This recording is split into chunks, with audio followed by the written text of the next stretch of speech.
Sarah Martinez had seen it all in her 15 years as an animal welfare officer: neglected horses standing in their own filth, dogs chained to trees for months, cats hoarded in squalid apartments until they could barely breathe. But nothing had prepared her for the complaint that landed on her desk that Tuesday morning, typed on expensive letterhead and signed with a flourish that screamed entitlement. I am writing to report severe animal abuse occurring at 1247 Maple Street. A rabbit is being kept in deplorable conditions by a family who clearly has no understanding of proper animal care. The child appears to be handling the animal inappropriately, and I fear for the creature's well-being. Immediate intervention is required. Sarah's jaw tightened as she read the address. 1247 Maple Street, her own address. The complaint was about Luna, her daughter Emma's therapy rabbit, the gentle Holland Lop who had been Emma's constant companion for 3 years, ever since the autism diagnosis had turned their world upside down. Luna, who slept beside Emma's bed every night and was the only living creature who could calm her daughter's meltdowns when words failed and the world became too overwhelming. Sarah set the paper down with deliberate calm, though her hands trembled slightly. In her career, she developed an almost supernatural ability to remain objective, to separate her personal feelings from her professional duties. But this wasn't just professional anymore. This was war. The complainant's name was typed at the bottom: Vivian Blackwood, 1251 Maple Street. Of course, the new neighbor who'd moved in 6 months ago had already filed complaints with the Homeowners Association about Sarah's unkempt garden, which was actually a carefully maintained habitat for local wildlife, the city about their excessive holiday decorations, 3 tasteful string lights, and the Postal Service about their mailbox being an eyesore. It was painted cheerful yellow, Emma's favorite color. Sarah had tried to be neighborly. She brought cookies when Vivian moved in, only to have the door slammed in her face after Vivian spotted Emma stimming in the background, her daughter's happy hand-flapping apparently offensive to their new neighbor's sensibilities. She politely ignored Vivian's pointed comments about proper parenting and children who need discipline whenever they cross paths at the mailbox. But targeting Luna, targeting Emma's lifeline, across a line Sarah didn't even know she had. She reached for her phone and dialed her supervisor, Lieutenant Morrison, a gruff man who becomes something of a father figure over the years. "Morrison here. It's Sarah. I need to talk to you about a complaint that just came in. Let me guess, another vicious chihuahua terrorizing the neighborhood. Actually, it's about my daughter's therapy rabbit, filed by my neighbor." The line went quiet for a long moment. "Come see me. Now." 20 minutes later, Sarah sat across from Morrison's desk, watching his face grow redder as he read the complaint. "This is harassment," he said finally, tossing the paper down. "Pure and simple. I know, but I also know Vivian Blackwood doesn't know who she's messing with." Morrison raised an eyebrow. "Meaning?" Sarah's smile was sharp as a blade. "Meaning she just filed a false animal welfare complaint with someone who knows every single regulation, every loophole, and every consequence in the book. She wants to play games with my daughter's emotional support system." She leaned forward, her voice dropping to a whisper that somehow felt more threatening than a shout. "Game on." Sarah drove home from headquarters with her stomach churning. Not from nerves, but from carefully controlled rage. Morrison had assigned her to investigate the complaint herself. Protocol, he'd said with a meaningful look. By the book. Document everything. She understood. This was her chance to build an airtight case, not just to clear Luna, but to expose Vivian for what she was, a vindictive neighbor using the system to harass a disabled child. Pulling into her driveway, Sarah spotted Vivian peering through her front window blinds. The woman didn't even have the decency to hide her surveillance. Good. Let her watch. Inside, Sarah found Emma in her usual spot, cross-legged on the living room rug with Luna nestled in her lap. Her daughter's fingers moved through the rabbit's soft fur in slow, repetitive strokes, a self-soothing technique that had taken years of therapy to master. At 13, Emma still struggled with verbal communication, but with Luna, words weren't necessary. "Hi, sweetheart," Sarah said softly, not wanting to startle her daughter out of her calm state. Emma looked up, her eyes lighting up in the way that still made Sarah's heart soar after all these years.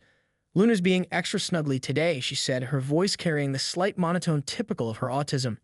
"I think she knows I was worried about the math test." Sarah's heart clenched. Emma didn't know about the complaint yet, and Sarah intended to keep it that way until this nightmare was over. "That's what good friends do," Sarah replied, pulling out her official camera. "Honey, I need to take some pictures of Luna and her setup for work. Nothing scary, just routine documentation, okay?" Emma nodded, continuing her rhythmic petting. "Is it for helping other bunnies?" "Something like that." For the next hour, Sarah methodically photographed everything. Luna's spacious indoor enclosure with its multiple levels, hideouts, and enrichment toys. The outdoor run that was cleaned daily.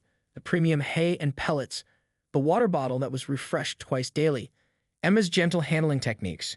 She documented Luna's bright eyes, glossy coat, and healthy weight. She photographed the veterinary records showing Luna's up-to-date vaccinations, regular checkups, and the official documentation designating her as Emma's emotional support animal. As she worked, Sarah's anger crystallized into something harder and more focused. Vivian Blackwood had made a fatal error. She'd assumed Sarah was just another overwhelmed parent who wouldn't know how to fight back. She underestimated the fact that Sarah lived and breathed animal welfare law. That evening, after Emma was in bed, Sarah sat at her kitchen table and began typing her official report. But this wasn't just any report. This was a masterpiece of bureaucratic warfare, 15 years of expertise, distilled into 10 pages of devastating documentation.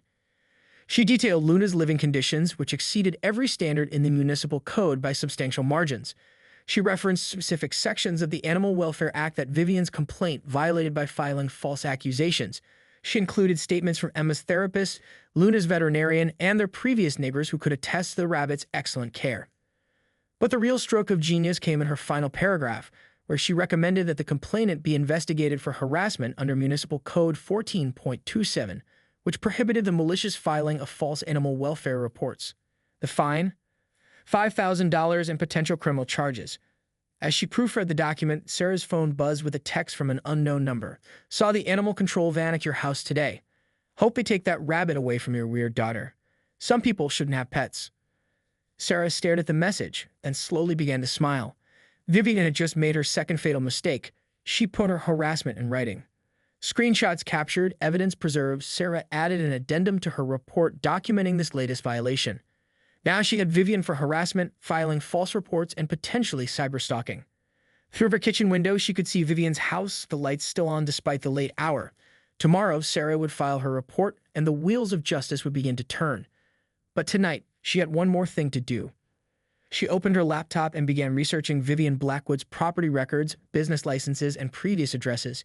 If Vivian wanted to play games, Sarah would make sure she knew exactly who she was playing with. By the time Sarah went to bed, she had a complete dossier on her neighbor, and a plan that would ensure Vivian never targeted another family again. Sarah's alarm hadn't even gone off when her phone started buzzing at 6:47 a.m. Morrison's name flashed on the screen. Sarah, we've got a problem. Your neighbor called the mayor's office, the city council, and apparently tried to reach the governor about your cover-up. She's claiming you're abusing your position to protect your own animal abuse. Sarah sat up in bed, instantly alert. She's escalating. More than that, she's demanding a third-party investigation. Called you corrupt, said the whole department is compromised. A slow smile spread across Sarah's face. Perfect. Perfect. Sarah, this called. Lieutenant, she just handed us everything we need. By going over our heads and making public accusations, she's opened herself up to defamation charges on top of everything else. An hour later, Sarah stood on her front porch watching the van pull up with KXTV Channel 7 News emblazoned on the side. Vivian had called the media. Through her window, Sarah could see Emma having breakfast, Luna nibbling lettuce from a small bowl beside her chair, their normal morning routine, peaceful and loving. The sight strengthened her resolve. The reporter, a young woman with perfectly styled hair and predatory eyes, approached with her cameraman in tow. Miss Martinez, I'm Jessica Wong from Channel 7. We're here about the allegations of animal abuse and potential corruption in the Animal Welfare Department. Would you care to comment? Actually, yes, Sarah said, stepping forward with her official badge visible and a folder tucked under her arm. I'd be happy to provide you with the complete investigation file. The reporter's eyebrows shot up. She clearly expected denials and stonewalling, not full cooperation.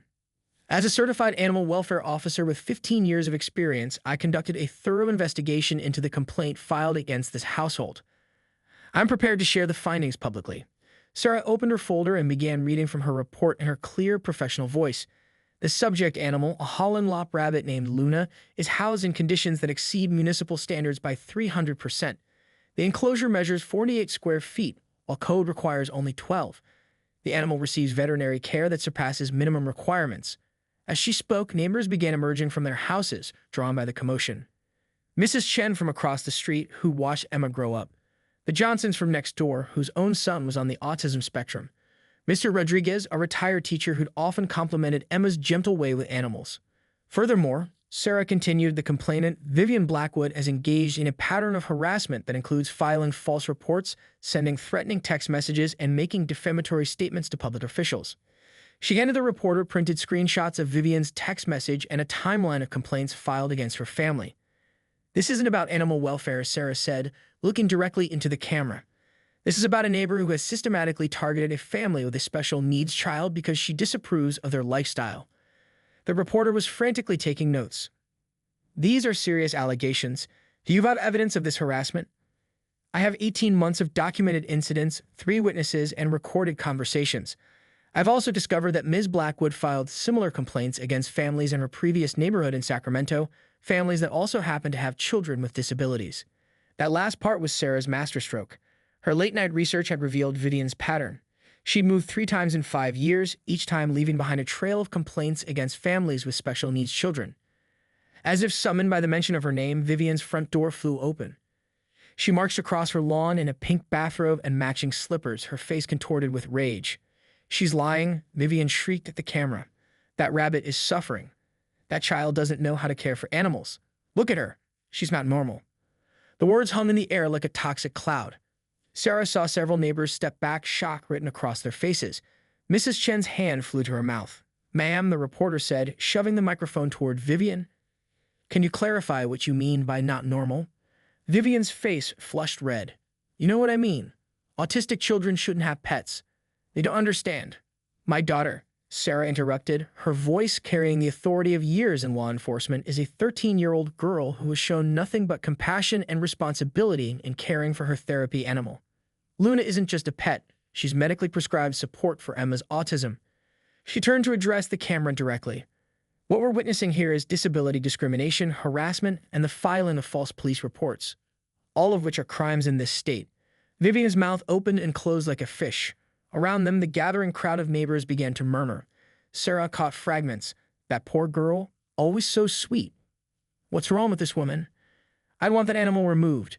Vivian screamed, pointing at Sarah's house. Today? Sarah smiled then, the expression sharp and predatory. Actually, Ms. Blackwood, the only thing being removed today will be you. I've filed a restraining order against you for harassment of a disabled minor. The sheriff should be serving the papers within the hour. As if on cue, a patrol car turned onto their street. Vivian's face went white. You can't. This is America. I have rights. Yes, Sarah said quietly, you do. You have the right to remain silent. You have the right to an attorney. Because filing false police reports is a misdemeanor and harassment of a disabled child is a felony. The sheriff's deputy was walking up the sidewalk now, papers in hand, his expression professionally neutral but his eyes sympathetic as they flicked towards Sarah's house where Emma could be seen through the window, still peacefully eating breakfast with Luna beside her. Vivian Blackwood, the deputy called out. Sarah stepped back, watching as her carefully laid trap finally snapped shut. 3 weeks later, Sarah sat in the courthouse watching Vivian Blackwood squirm in the defendant's chair as Judge Patricia Hernandez read the charges aloud. Filing false police reports, harassment of a disabled minor, cyberstalking, and defamation. The judge's voice carried the weight of 30 years on the bench.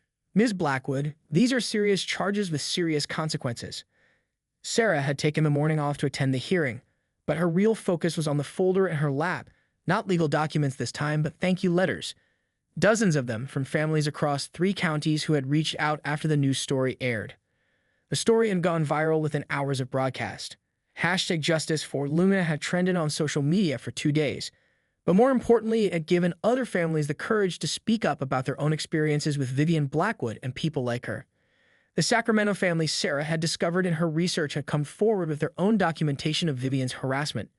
2 other families from Vivian's current neighborhood had filed their own complaints, revealing a pattern of behavior that stretched back years. Your Honor, Vivian's attorney was saying my client was acting out of genuine concern for animal welfare. Counsel, Judge Hernandez interrupted, holding up Sarah's investigative report.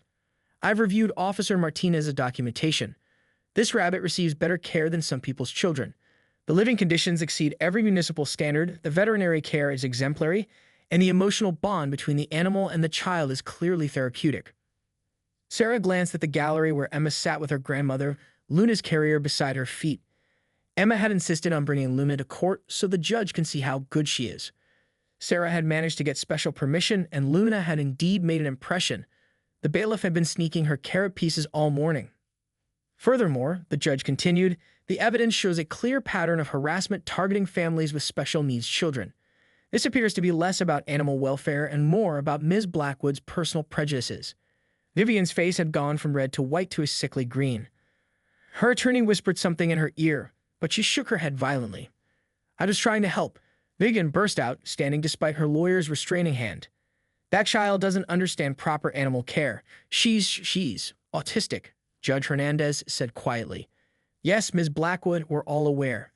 And from what I can see, that young lady has shown more compassion and responsibility than many adults in my courtroom. Sarah felt her chest swell with pride as she watched Emma gently stroke Luna through the carrier mesh, the rabbit calm and content despite the unfamiliar surroundings. The judge's verdict was swift and comprehensive. Vivian received 6 months probation, 200 hours of community service at a disability advocacy center, a $5,000 fine, and a permanent restraining order requiring her to stay at least 500 feet from Sarah's family. She was also ordered to make a public apology and attend sensitivity training. But the real victory came afterward, in the courthouse hallway. Officer Martinez, a woman approached with a young boy beside her, his arms flapping in a familiar stimming motion. I'm Karen Webb. I saw your story on the news. My son Tyler has autism, and we've been dealing with complaints from our homeowners association about his service dog. Sarah smiled, handing the woman her business card. I know someone at the Disability Rights Office who specializes in those cases. Let me make some calls. Over the next hour, Sarah met with 7 different families. Parents of autistic children, elderly couples caring for disabled grandchildren, a veteran with PTSD whose support cat was being challenged by his apartment complex. Each story broke her heart and strengthened her resolve. By the time she and Emma walked out of the courthouse, Sarah had made a decision. Mama, Emma said as they reached the car, are we safe now? Sarah knelt down to her daughter's level, surprised by the question. Emma rarely talked about her own emotional state so directly. Yes, sweetheart, we're safe. But why did you ask? Emma's fingers found Luna's fur through the carrier mesh. I heard Mrs. Blackwood yelling about taking Luna away. I was scared. Sarah's heart clenched. All of her careful protection hadn't completely shielded Emma from understanding the threat to her beloved companion. Luna's never going anywhere, Sarah said firmly. And neither are you. But Emma, there might be other kids like you who need help protecting their special animals. Would you be okay if Mama spent some time helping them? Emma's face lit up with that brilliant smile that had been Sarah's anchor through every difficult day since the diagnosis. Like being a superhero for bunnies? Sarah laughed, the sound carrying relief and joy and determination. Something like that. That evening, Sarah sat at her kitchen table once again, but this time she wasn't typing an investigation report. She was drafting a proposal for the city council to create a specialized unit within animal welfare focused on therapy and service animals, a unit that would provide education, advocacy, and protection for families whose animals provided essential support. She called it the Luna Initiative. Through her window, she could see the for sale sign that had appeared on Vivian's lawn that afternoon. Word traveled fast in small communities, and Vivian had apparently decided that a fresh start elsewhere was preferable to facing daily reminders of her humiliation. Sarah felt no satisfaction in her neighbor's departure, only relief that Emma could play in their backyard again without worrying about hostile eyes watching from next door. In the living room, Emma was building a blanket fort with Luna curled up beside her, both of them content in their peaceful world. It was a world Sarah would protect with everything she had, and now she had the tools and platform to protect others like them. The war was over, but the real work was just beginning. 1 year later, Sarah stood before the packed city council chambers, Emma beside her with Luna in a specially designed presentation carrier. The room buzzed with anticipation as dozens of families filled every seat. Parents with autistic children, veterans with service dogs, elderly residents with therapy cats, and advocates from disability rights organizations across the state. The Luna Initiative has exceeded every expectation. Sarah addressed the council, her voice carrying the confidence of someone who had found her true calling. In 12 months, we successfully resolved 127 cases of discrimination against therapy and service animals. We've prevented 43 wrongful removals, educated over 200 landlords and HOAs about disability rights, and created a support network that spans the 3 counties. Council member Rebecca Torres leaned forward. Officer Martinez, can you give us some specific examples of the initiative's impact? Sarah smiled, thinking of the countless families whose lives had been transformed. Tyler Webb, whose service dog was nearly banned by his HOA, is now thriving in school. His mother reports a 70% reduction in his anxiety episodes. Marine veteran James Rodriguez kept his PTSD support cat despite apartment complex pressure, and he's been episode-free for 8 months. And the Johnson family's autistic daughter was able to bring her therapy rabbit to her new school through our advocacy program. Emma stepped forward then, her voice clear and steady, in a way that still amazed Sarah after years of speech therapy. "Luna helps me every day," she told the council. "When I get scared or the world feels too loud, she makes everything okay. Other kids should have that too." The room erupted in applause. Sarah watched her daughter's face light up with pride and confidence. The same girl who had once been too overwhelmed to speak in public was now advocating for others like herself. But the real surprise came when Council Chair Morrison, no relation to Sarah's supervisor, stood up. "The council has reviewed your proposal for expanding the Luna Initiative statewide, Officer Martinez. We're not just approving it. We're making it a model program for the entire country." Sarah felt her knees go weak. She dreamed of this moment but hardly dared believe it possible. "You'll have a budget of $2.3 million, a staff of 12 specialists, and partnerships with every major disability advocacy organization in the state. Congratulations, Director Martinez." Director. The title sent shivers down Sarah's spine. After the ceremony, Sarah and Emma walked through the downtown park where it all began, where Luna had first learned to trust Emma, where Emma had first learned to advocate for herself. Now Luna hopped freely in the designated off-leash area Sarah had helped establish, her white fur gleaming in the afternoon sun. "Mama," Emma said, settling onto their favorite bench, "do you think Mrs. Blackwood knows what happened?" Sarah considered the question carefully. She'd heard through Morrison that Vivian had moved to Arizona, then Colorado, then Nevada, never staying anywhere long enough to establish the kind of neighborhood relationships that might lead to problems. The court-ordered sensitivity training seemed to have had some effect, or perhaps she'd simply learned to pick her battles more carefully. "I think she learned that families like ours are stronger than she thought," Sarah said finally. "And that trying to hurt people because they're different only makes the world a little bit darker." Emma nodded thoughtfully, then brightened. "But we make it lighter, right? With the Luna Initiative." "We do, sweetheart. We absolutely do." As they watched Luna explore every corner of the park with boundless curiosity, Sarah reflected on the journey that had brought them here. What started as one woman's vindictive attack on a vulnerable family had sparked a movement that was changing lives across the country. Her phone buzzed with a text from Morrison, her old supervisor, now a close friend and collaborator. "Just got word from Sacramento. They want to implement Luna Initiative protocols in 15 cities next year. You're going to be busy, Director." Sarah smiled, typing back, "Good thing I have the best therapy rabbit advisor in the business." She looked at Emma, who was now calling Luna back with her special whistle, a sound that meant safety, love, and home. Luna bounded over immediately, settling into Emma's arms with a complete trust that had taken years to build. This was what Vivian Blackwood had tried to destroy, not just a girl and her rabbit, but the fundamental right of every person to find comfort, healing, and love in whatever form it came. She failed spectacularly, and in her failure, she inadvertently created something beautiful. "Ready to go home?" Sarah asked. Emma stood, cradling Luna against her chest. "Actually, Mama, can we stop by the office first? I want to help answer the letters from the new families." Sarah's heart swelled with pride. Her daughter, once too anxious to speak to strangers, was now eager to help other children facing the same challenges she'd overcome. "Of course, sweetheart, lead the way." As they walked toward the car, Sarah caught their reflection in a storefront window, a mother, a daughter, and a rabbit who had somehow become symbols of resilience and hope. It wasn't the life she planned, but it was exactly the life they were meant to live. Behind them, the setting sun cast long shadows across the park, but ahead of them, the future blazed bright with possibility. Every family they helped, every barrier they broke down, every heart they changed. It all started with one simple truth that Vivian Blackwood had tried to deny. Love comes in many forms, and it's always worth fighting for. The end. Author's note: the Luna Initiative is inspired by real programs across the country that protect the rights of individuals with therapy and service animals. If you or someone you know faces discrimination regarding a support animal, resources are available through local disability advocacy organizations and animal welfare departments.